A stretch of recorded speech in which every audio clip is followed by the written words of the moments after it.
Tuwing Lenten season o Holy Week, nakaugalian na nating mga Katolikong Pinoy ang hindi pagkain ng karne, maliban na lamang sa karne ng isda, dahil ang isda raw ay sumisimbolo kay Hesukristo.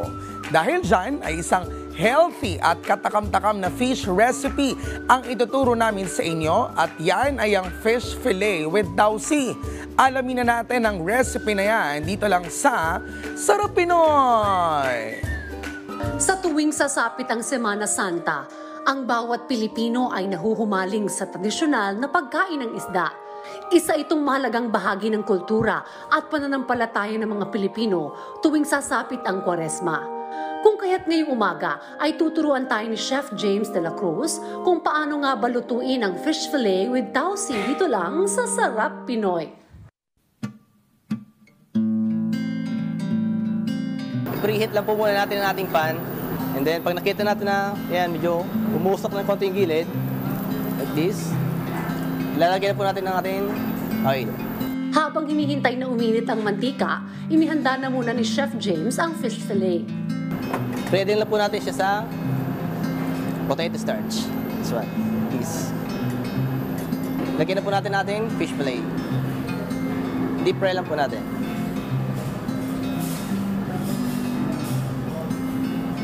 And our cooking time naman po, pagdating sa fish fillet, 6 to 7 minutes. Pag nakita natin na medyo brown na yung ilalim, twist lang po natin. Baliktarin lang natin. Luto na po siya, hahanguin na po natin ating fish fillet. Ang gamit po namin fish fillet dito ay cream dory. Okay, set aside lang natin. Preheat lang po natin ulit ang ating pan. Yan. And then, ready natin ang cooking oil. This one, sesame oil. Pwede natin gamitin ito panggisa. Unahin po natin first, garlic. Set aside. Yan. Konting gisa lang po natin yan. Second po, onion, white onion. Bell pepper. Flex. Ito po. And carrots. Yan. And then, wag po natin kakalimutan yung ating tausi. Yan. Matapos naman igisa ang sauce para sa ating fish fillet, nilagyan muna ito ng isang sandok ng soup stock o chicken broth. Habang inaantay natin siyang kumulo, i-ready po natin ating mga ingredients, panimpla. We have chicken powder,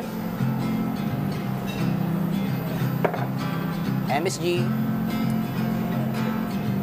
yan, sugar. Actually po ang menu natin ngayon, ang fish fillet tausi po kasi is sweet. Sweet siya. And this one, oyster sauce. Yeah. And we have dark soy sauce. Of course, we have light soy sauce. Yan. Kahit sa bahay nyo, pwede nang gumamit ng mga toyo or kung ano pwede yung meron ka sa bahay nyo. Ingredients, important itong Shaoxing wine. Alak. Antayin lang po natin na malusaw ang ating mga panimplang nilagay. Habang kumukulo naman ang ating sauce, niready na ni Chef James ang fish fillet sa isang plate. Ngayon naman po, pag kumulo na po ang ating sauce, ito po ang ating ginagamit na pampalapot sa potato starch. So, kung may choice naman, pwedeng all-purpose, wooden spoon, pwede namang cornstarch. But mas okay yung potato starch.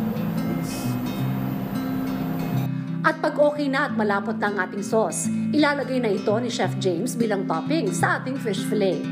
Para sa final part, titikman na natin ang ating dish na fish fillet with tausi.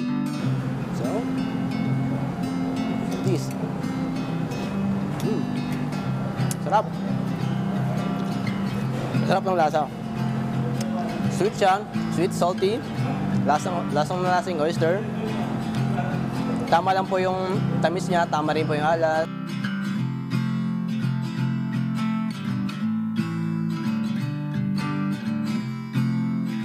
At yan ang malinamnam na fish fillet with tausi na perfect lutuin ngayong malapit na ang mahal na araw.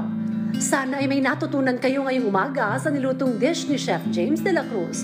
At kung mayroon naman kayong na-miss na episode natin today, maaari nyo yung bisitahin sa aming official social media accounts at Rise and Shine Pilipinas sa Facebook, YouTube at Instagram, habang RS Pilipinas naman sa TikTok at X.